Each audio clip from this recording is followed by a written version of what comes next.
Good evening, dear listeners, and welcome back to Midnight Pages. Tonight, we delve into Chapter 3 of Herman Melville's Moby Dick, or The Whale, titled The Spouter-Inn. In this chapter, we step into a world filled with intriguing characters and vivid descriptions, a place where the air is thick with tales of the sea. As we uncover the mysteries of the Spouter-Inn, let's immerse ourselves in the rich tapestry of Melville's narrative, where each character we meet adds another layer to this captivating story. Are you ready to uncover the secrets of the Spouter-Inn? Let's turn the page and begin. Entering that gable-ended Spouter-Inn, you found yourself in a wide, low, straggling entry with old-fashioned wainscots, reminding one of the bulwarks of some condemned old craft. On one side hung a very large oil painting so thoroughly besmoked, and every way defaced, that in the unequal crosslights by which you viewed it, it was only by diligent study and a series of systematic visits to it, and careful inquiry of the neighbors, that you could any way arrive at an understanding of its purpose. Such unaccountable masses of shades and shadows, that at first you almost thought some ambitious young artist, in the time of the New England hags, had endeavored to delineate chaos bewitched. But by dint of much and earnest contemplation, and oft-repeated ponderings, and especially by throwing open the little window towards the back of the entry, you at last come to the conclusion that such an idea, however wild, might not be altogether unwarranted. But what most puzzled and confounded you was a long, limber, portentous, black mass of something hovering in the center of the picture over three blue, dim, perpendicular lines floating in a nameless yeast. A boggy, soggy, squitchy picture truly, enough to drive a nervous man distracted. Yet was there a sort of indefinite, half-attained, unimaginable sublimity about it that fairly froze you to it, till you involuntarily took an oath with yourself to find out what that marvelous painting meant. Ever and anon a bright, but, alas, deceptive idea would dart you through. It's the Black Sea in a midnight gale. It's the unnatural combat of the four primal elements. It's a blasted heath. It's a Hyperborean winter scene. It's the breaking up of the icebound stream of time. But at last all these fancies yielded to that one portentous something in the picture's midst. That once found out, and all the rest were plain. But stop, does it not bear a faint resemblance to a gigantic fish? Even the great Leviathan himself? In fact, the artist's design seemed this, a final theory of my own, partly based upon the aggregated opinions of many aged persons with whom I conversed upon the subject. The picture represents a Cape Horner in a great hurricane, the half-foundered ship weltering there with its three dismantled masts alone visible, and an exasperated whale, purposing to spring clean over the craft, is in the enormous act of impaling himself upon the three mastheads. The opposite wall of this entry was hung all over with a heathenish array of monstrous clubs and spears. Some were thickly set with glittering teeth resembling ivory saws, others were tufted with knots of human hair, and one was sickle-shaped, with a vast handle sweeping round like the segment made in the new-mown grass by a long-armed mower. You shuddered as you gazed, and wondered what monstrous cannibal and savage could ever have gone a death-harvesting with such a hacking, horrifying implement. Mixed with these were rusty old whaling lances and harpoons all broken and deformed. Some were storied weapons. With this once long lance, now wildly elbowed, 50 years ago did Nathan Swain kill 15 whales between a sunrise and a sunset, and that harpoon, so like a corkscrew now, was flung in Javan seas, and run away with by a whale, years afterwards, slain off the Cape of Blanco. The original iron entered nigh the tail, and, like a restless needle sojourning in the body of a man, travelled full 40 feet, and at last was found embedded in the hump. Crossing this dusky entry, and on through yon low-arched way, cut through what in old times must have been a great central chimney with fireplaces all round, you enter the public room. A still duskier place is this, with such low ponderous beams above, and such old wrinkled planks beneath, that you would almost fancy you trod some old craft's cockpits, especially of such a howling night, when this corner-anchored old ark rocked so furiously. On one side stood a long, low, shelf-like table covered with cracked glass cases, filled with dusty rarities gathered from this wide world's remotest nooks. Projecting from the further angle of the room stands a dark-looking den, the bar, a rude attempt at a right whale's head. Be that how it may, there stands the vast arched bone of the whale's jaw, so wide, a coach might almost drive beneath it. Within are shabby shelves, ranged round with old decanters, bottles, flasks, and in those jaws of swift destruction, like another cursed Jonah, by which name indeed they called him, bustles a little withered old man, who, for their money, dearly sells the sailors deliriums and death. Abominable are the tumblers into which he pours his poison. Though true cylinders without, within, the villainous green goggling glasses deceitfully tapered downwards to a cheating bottom. Parallel meridians rudely pecked into the glass, surround these footpads goblets. Fill to this mark, and your charge is but a penny, to this a penny more, and so on to the full glass, the Cape Horn measure, which you may gulp down for a shilling. Upon entering the place I found a number of young seamen gathered about a table, examining by a dim light divers specimens of scrimshander. I sought the landlord, and telling him I desired to be accommodated with a room, received for answer that his house was full, not a bed unoccupied. But avast, he added, tapping his forehead, you hain't no objections to sharing a harpooneer's blanket, have ye? I suppose you are goin' Wallen, so you'd better get used to that sort of thing. I told him that I never liked to sleep two in a bed, that if I should ever do so, it would depend upon who the harpooneer might be, and that if he, the landlord, really had no other place for me, and the harpooneer was not decidedly objectionable, why rather than wander further about a strange town on so bitter a night, I would put up with the half of any decent man's blanket. I thought so. All right, take a seat. Supper, you want supper? Supper'll be ready directly. I sat down on an old wooden settle, carved all over like a bench on the battery. At one end a ruminating tar was still further adorning it with his jackknife, stooping over and diligently working away at the space between his legs. He was trying his hand at a ship under full sail, but he didn't make much headway, I thought. At last some 4 or 5 of us were summoned to our meal in an adjoining room. It was cold as Iceland, no fire at all, the landlord said he couldn't afford it. Nothing but 2 dismal tallow candles, each in a winding sheet. We were fain to button up our monkey jackets, and hold to our lips cups of scalding tea with our half-frozen fingers. But the fare was of the most substantial kind, not only meat and potatoes, but dumplings, good heavens! Dumplings for supper. One young fellow in a green box coat, addressed himself to these dumplings in a most direful manner. My boy, said the landlord, you'll have the nightmare to a dead sartainty. Landlord, I whispered, that ain't the harpooneer is it? Oh, no, said he, looking a sort of diabolically funny, the harpooneer is a dark-complexioned chap. He never eats dumplings, he don't, he eats nothing but steaks, and he likes 'em rare. The devil he does, says I, where is that harpooneer? Is he here? He'll be here afore long, was the answer. I could not help it, but I began to feel suspicious of this dark-complexioned harpooneer. At any rate, I made up my mind that if it so turned out that we should sleep together, he must undress and get into bed before I did. Supper over, the company went back to the bar-room, when, knowing not what else to do with myself, I resolved to spend the rest of the evening as a looker-on. Presently a rioting noise was heard without. Starting up, the landlord cried, that's the Grampus's crew. I seed her reported in the offing this morning, a 3 years' voyage, and a full ship. Hurrah, boys, now we'll have the latest news from the Fijis.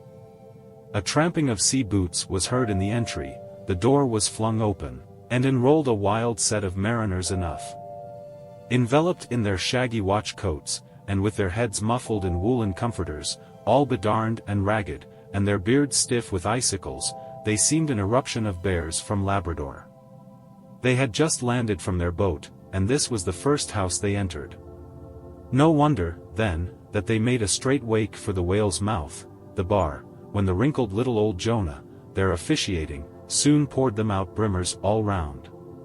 One complained of a bad cold in his head, upon which Jonah mixed him a pitch-like potion of gin and molasses, which he swore was a sovereign cure for all colds and catarrhs whatsoever, never mind of how long-standing, or whether caught off the coast of Labrador, or on the weather side of an ice island.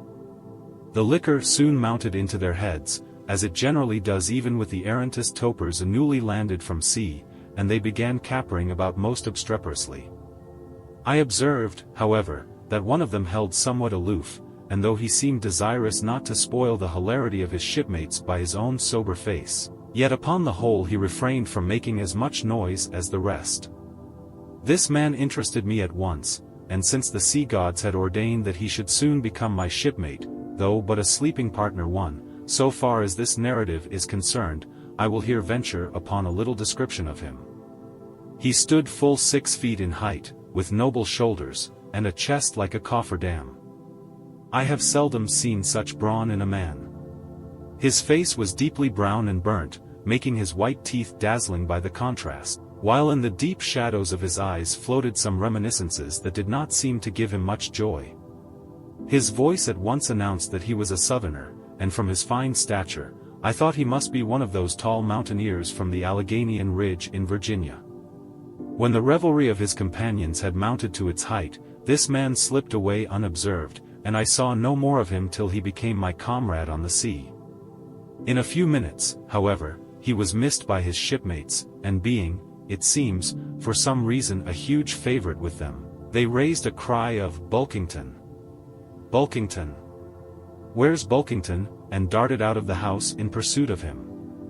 It was now about 9 o'clock, and the room seeming almost supernaturally quiet after these orgies, I began to congratulate myself upon a little plan that had occurred to me just previous to the entrance of the seamen. No man prefers to sleep two in a bed. In fact, you would a good deal rather not sleep with your own brother. I don't know how it is, but people like to be private when they are sleeping.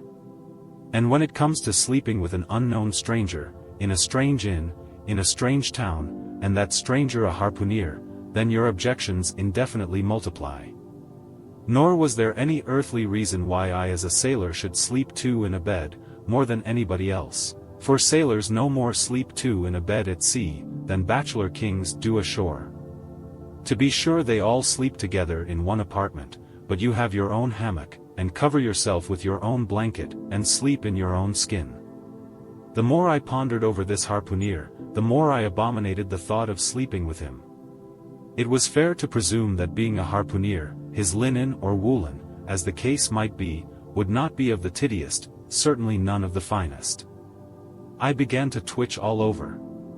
Besides, it was getting late, and my decent harpooner ought to be home and going bedwards. Suppose now, he should tumble in upon me at midnight, how could I tell from what vile hole he had been coming? Landlord! I've changed my mind about that harpooner. I shan't sleep with him. I'll try the bench here. Just as you please. I'm sorry I can't spare ye a tablecloth for a mattress, and it's a plaguey rough board here, feeling of the knots and notches. But wait a bit, Scrimshander, I've got a carpenter's plane there in the bar, wait, I say, and I'll make ye snug enough. So saying he procured the plane, and with his old silk handkerchief first dusting the bench, vigorously set to planing away at my bed, the while grinning like an ape. The shavings flew right and left, till at last the plane iron came bump against an indestructible knot. The landlord was near spraining his wrist, and I told him for heaven's sake to quit. The bed was soft enough to suit me, and I did not know how all the planing in the world could make eider down of a pine plank. So gathering up the shavings with another grin, and throwing them into the great stove in the middle of the room, he went about his business, and left me in a brown study. I now took the measure of the bench, and found that it was a foot too short, but that could be mended with a chair. But it was a foot too narrow, and the other bench in the room was about 4 inches higher than the planed one, so there was no yoking them. I then placed the first bench lengthwise along the only clear space against the wall, leaving a little interval between, for my back to settle down in. But I soon found that there came such a draught of cold air over me from under the sill of the window, that this plan would never do at all, especially as another current from the rickety door met the one from the window, and both together formed a series of small whirlwinds in the immediate vicinity of the spot where I had thought to spend the night. The devil fetch that harpooneer, thought I, but stop, couldn't I steal a march on him, bolt his door inside, and jump into his bed, not to be wakened by the most violent knockings? It seemed no bad idea, but upon second thoughts I dismissed it. For who could tell but what the next morning, so soon as I popped out of the room, the harpooneer might be standing in the entry, all ready to knock me down. Still, looking round me again, and seeing no possible chance of spending a sufferable night unless in some other person's bed, I began to think that after all I might be cherishing unwarrantable prejudices against this unknown harpooneer. Thinks I, I'll wait a while, he must be dropping in before long. I'll have a good look at him then, and perhaps we may become jolly good bedfellows after all, there's no telling. But though the other boarders kept coming in by ones, twos, and threes, and going to bed, yet no sign of my harpooneer. "Landlord," said I, "what sort of a chap is he? Does he always keep such late hours?" It was now hard upon 12 o'clock. The landlord chuckled again with his lean chuckle, and seemed to be mightily tickled at something beyond my comprehension. "No," he answered, "generally he's an early bird, ere lay to bed and ere lay to rise. Yes, he's the bird what catches the worm.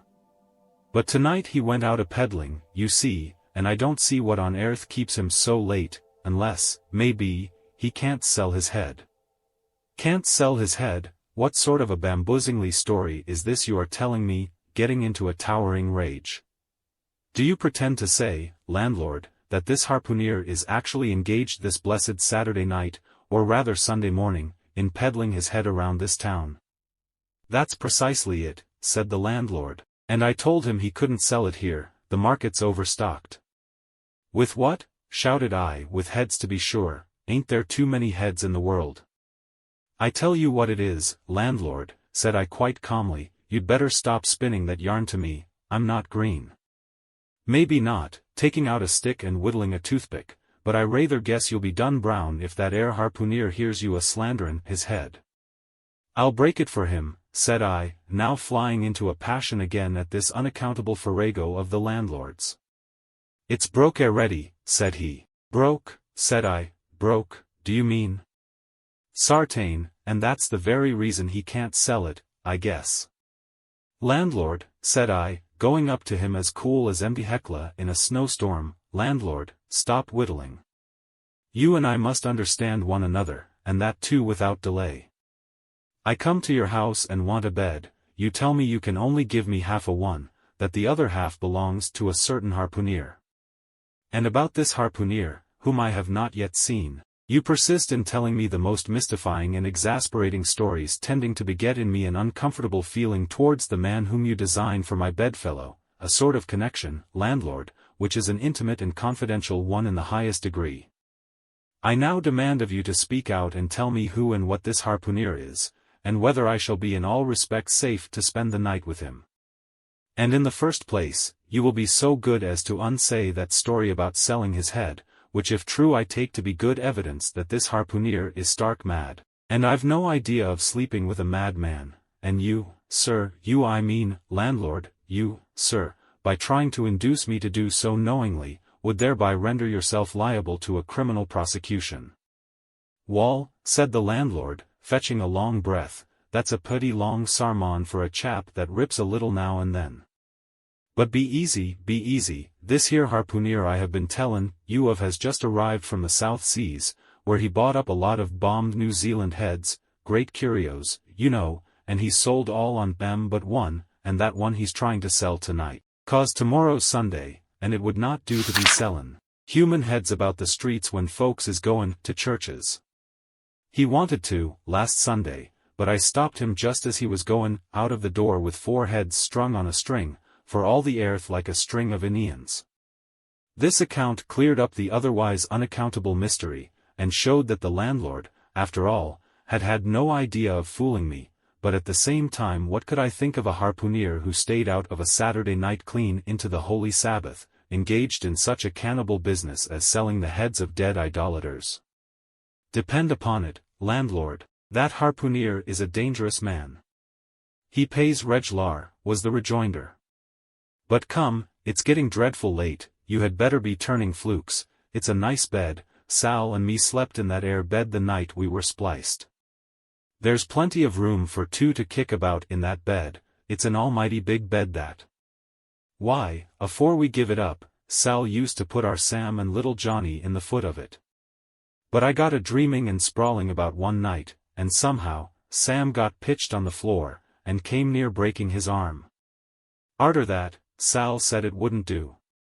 Come along here, I'll give ye a glim in a jiffy," and so saying he lighted a candle and held it towards me, offering to lead the way. But I stood irresolute, when looking at a clock in the corner, he exclaimed, It's Sunday, you won't see that harpooneer tonight, he's come to anchor somewhere. Come along then, do come, won't ye come?" I considered the matter a moment, and then upstairs we went, and I was ushered into a small room, cold as a clam, and furnished, sure enough, with a prodigious bed, almost big enough indeed for any 4 harpooneers to sleep abreast. "There," said the landlord, placing the candle on a crazy old sea chest that did double duty as a washstand and center table, "there, make yourself comfortable now, and good night to ye." I turned round from eyeing the bed, but he had disappeared. Folding back the counterpane, I stooped over the bed. Though none of the most elegant, it yet stood the scrutiny tolerably well. I then glanced round the room, and besides the bedstead and center table, could see no other furniture belonging to the place, but a rude shelf, the 4 walls, and a papered fireboard representing a man striking a whale. Of things not properly belonging to the room, there was a hammock lashed up, and thrown upon the floor in one corner, also a large seaman's bag, containing the harpooneer's wardrobe, no doubt in lieu of a land trunk. Likewise, there was a parcel of outlandish bone fish hooks on the shelf over the fireplace, and a tall harpoon standing at the head of the bed. But what is this on the chest? I took it up, and held it close to the light, and felt it, and smelt it, and tried every way possible to arrive at some satisfactory conclusion concerning it. I can compare it to nothing but a large door-mat, ornamented at the edges with little tinkling tags something like the stained porcupine quills round an Indian moccasin. There was a hole or slit in the middle of this mat, as you see the same in South American ponchos. But could it be possible that any sober harpooneer would get into a door-mat, and parade the streets of any Christian town in that sort of guise? I put it on, to try it, and it weighed me down like a hamper, being uncommonly shaggy and thick, and I thought a little damp, as though this mysterious harpooneer had been wearing it of a rainy day. I went up in it to a bit of glass stuck against the wall, and I never saw such a sight in my life. I tore myself out of it in such a hurry that I gave myself a kink in the neck. I sat down on the side of the bed, and commenced thinking about this head-peddling harpooneer, and his door-mat. After thinking some time on the bedside, I got up and took off my monkey jacket, and then stood in the middle of the room thinking. I then took off my coat, and thought a little more in my shirt sleeves. But beginning to feel very cold now, half undressed as I was, and remembering what the landlord said about the harpooneers not coming home at all that night, it being so very late, I made no more ado, but jumped out of my pantaloons and boots, and then blowing out the light tumbled into bed, and commended myself to the care of heaven. Whether that mattress was stuffed with corn cobs or broken crockery, there is no telling, but I rolled about a good deal, and could not sleep for a long time. At last I slid off into a light doze, and had pretty nearly made a good offing towards the land of Nod, when I heard a heavy footfall in the passage, and saw a glimmer of light come into the room from under the door. Lord save me, thinks I, that must be the harpooneer, the infernal head peddler. But I lay perfectly still, and resolved not to say a word till spoken to. Holding a light in one hand, and that identical New Zealand head in the other, the stranger entered the room, and without looking towards the bed, placed his candle a good way off from me on the floor in one corner, and then began working away at the knotted cords of the large bag I before spoke of as being in the room. I was all eagerness to see his face, but he kept it averted for some time while employed in unlacing the bag's mouth. This accomplished, however, he turned round, when, good heavens! What a sight! Such a face! It was of a dark, purplish, yellow color, Here and there stuck over with large blackish-looking squares. Yes, it's just as I thought, he's a terrible bedfellow, he's been in a fight, got dreadfully cut, and here he is, just from the surgeon. But at that moment he chanced to turn his face so towards the light, that I plainly saw they could not be sticking plasters at all, those black squares on his cheeks. They were stains of some sort or other. At first I knew not what to make of this, but soon an inkling of the truth occurred to me. I remembered a story of a white man, a whaleman too, who, falling among the cannibals, had been tattooed by them. I concluded that this harpooner, in the course of his distant voyages, must have met with a similar adventure. And what is it, thought I, after all? It's only his outside, a man can be honest in any sort of skin.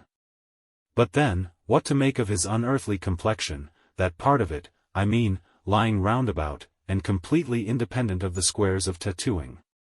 To be sure, it might be nothing but a good coat of tropical tanning, but I never heard of a hot sun's tanning a white man into a purplish-yellow one. However, I had never been in the South Seas, and perhaps the sun there produced these extraordinary effects upon the skin. Now, while all these ideas were passing through me like lightning, this harpooner never noticed me at all. But, after some difficulty having opened his bag, he commenced fumbling in it, and presently pulled out a sort of tomahawk, and a sealskin wallet with the hair on. Placing these on the old chest in the middle of the room, he then took the New Zealand head, a ghastly thing enough, and crammed it down into the bag. He now took off his hat, a new beaver hat, when I came nigh singing out with fresh surprise. There was no hair on his head, none to speak of at least, nothing but a small scalp knot twisted up on his forehead. His bald purplish head now looked for all the world like a mildewed skull. Had not the stranger stood between me and the door, I would have bolted out of it quicker than ever I bolted at dinner. Even as it was, I thought something of slipping out of the window, but it was the second floor back. I am no coward, but what to make of this head-peddling purple rascal altogether passed my comprehension. Ignorance is the parent of fear, and being completely nonplussed and confounded about the stranger, I confess I was now as much afraid of him as if it was the devil himself who had thus broken into my room at the dead of night. In fact, I was so afraid of him that I was not game enough just then to address him, and demand a satisfactory answer concerning what seemed inexplicable in him. Meanwhile, he continued the business of undressing, and at last showed his chest and arms. As I live, these covered parts of him were checkered with the same squares as his face. His back, too, was all over the same dark squares. He seemed to have been in a 30 years' war, and just escaped from it with a sticking plaster shirt. Still more, his very legs were marked, as if a parcel of dark green frogs were running up the trunks of young palms. It was now quite plain that he must be some abominable savage or other shipped aboard of a whaleman in the South Seas, and so landed in this Christian country. I quaked to think of it. A peddler of heads too, perhaps the heads of his own brothers. He might take a fancy to mine, heavens! Look at that tomahawk! But there was no time for shuddering, for now the savage went about something that completely fascinated my attention, and convinced me that he must indeed be a heathen. Going to his heavy grego, or rapall, or dreadnought, which he had previously hung on a chair, he fumbled in the pockets, and produced at length a curious little deformed image with a hunch on its back, and exactly the color of a 3-days-old Congo baby. Remembering the embalmed head, at first I almost thought that this black mannequin was a real baby preserved in some similar manner. But seeing that it was not at all limber, and that it glistened a good deal like polished ebony, I concluded that it must be nothing but a wooden idol, which indeed it proved to be. For now the savage goes up to the empty fireplace, and removing the papered fireboard, sets up this little hunchbacked image, like a tenpin, between the andirons. The chimney jambs and all the bricks inside were very sooty, so that I thought this fireplace made a very appropriate little shrine or chapel for his Congo idol. I now screwed my eyes hard towards the half-hidden image, feeling but ill at ease meantime, to see what was next to follow. First he takes about a double handful of shavings out of his grego pocket, and places them carefully before the idol, then laying a bit of ship biscuit on top and applying the flame from the lamp, he kindled the shavings into a sacrificial blaze. Presently, after many hasty snatches into the fire, and still hastier withdrawals of his fingers, whereby he seemed to be scorching them badly, he at last succeeded in drawing out the biscuit, then blowing off the heat and ashes a little, he made a polite offer of it to the little negro. But the little devil did not seem to fancy such dry sort of fare at all, he never moved his lips. All these strange antics were accompanied by still stranger guttural noises from the devotee, who seemed to be praying in a sing-song or else singing some pagan psalmody or other, during which his face twitched about in the most unnatural manner. At last extinguishing the fire, he took the idol up very unceremoniously, and bagged it again in his grego pocket as carelessly as if he were a sportsman bagging a dead woodcock. All these queer proceedings increased my uncomfortableness, and seeing him now exhibiting strong symptoms of concluding his business operations, and jumping into bed with me, I thought it was high time, now or never, before the light was put out, to break the spell in which I had so long been bound. But the interval I spent in deliberating what to say, was a fatal one. Taking up his tomahawk from the table, he examined the head of it for an instant, and then holding it to the light, with his mouth at the handle, he puffed out great clouds of tobacco smoke. The next moment the light was extinguished, and this wild cannibal, tomahawk between his teeth, sprang into bed with me. I sang out, I could not help it now, and giving a sudden grunt of astonishment he began feeling me. Stammering out something, I knew not what, I rolled away from him against the wall, and then conjured him, whoever or whatever he might be, to keep quiet, and let me get up and light the lamp again. But his guttural responses satisfied me at once that he but ill comprehended my meaning. Hui debelu? He at last said, you know speak e, damn me, I kill e. And so saying the lighted tomahawk began flourishing about me in the dark. Landlord, for God's sake, Peter Coffin, shouted I. Landlord. Watch. Coffin. Angels. Save me. Speak e. Tell e me who e be, or damn me, I kill e, again growled the cannibal, while his horrid flourishings of the tomahawk scattered the hot tobacco ashes about me till I thought my linen would get on fire. But thank heaven, at that moment the landlord came into the room light in hand, and leaping from the bed I ran up to him. Don't be afraid now, said he, grinning again, Queequeg here wouldn't harm a hair of your head. Stop your grinning, shouted I, and why didn't you tell me that infernal harpooneer was a cannibal? I thought ye knowed it, didn't I tell ye, he was a peddlin' heads around town, but turn flukes again and go to sleep. Queequeg, look here, you sabby me, I sabby, you this man sleep you sabby? Me sabby plenty, grunted Queequeg, puffing away at his pipe and sitting up in bed. You get tea in, he added, motioning to me with his tomahawk, and throwing the clothes to one side. He really did this in not only a civil but a really kind and charitable way. I stood looking at him a moment. For all his tattooings he was on the whole a clean, comely-looking cannibal. What's all this fuss I have been making about, thought I to myself, the man's a human being just as I am, he has just as much reason to fear me, as I have to be afraid of him. Better sleep with a sober cannibal than a drunken Christian.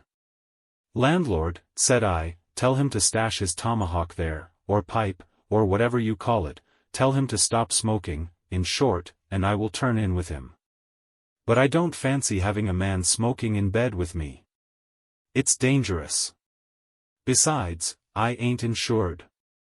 This being told to Queequeg, he at once complied, and again politely motioned me to get into bed, rolling over to one side as much as to say, I won't touch a leg of ye. Good night, landlord, said I, you may go. I turned in, and never slept better in my life. As we close the pages of Chapter 3, The Spouter-Inn, our journey through the vivid world of Herman Melville's Moby Dick continues to unfold with rich detail and intriguing characters. Tonight, we've walked through the doors of the Spouter-Inn, a place teeming with the tales and spirits of the sea. I hope this chapter has left you with a sense of the adventure and mystery that lie ahead in our journey with Ishmael. Here on Midnight Pages. Until our next nocturnal rendezvous, keep the wonder of Melville's world alive in your thoughts. Good night, and may your dreams be filled with the endless stories of the sea.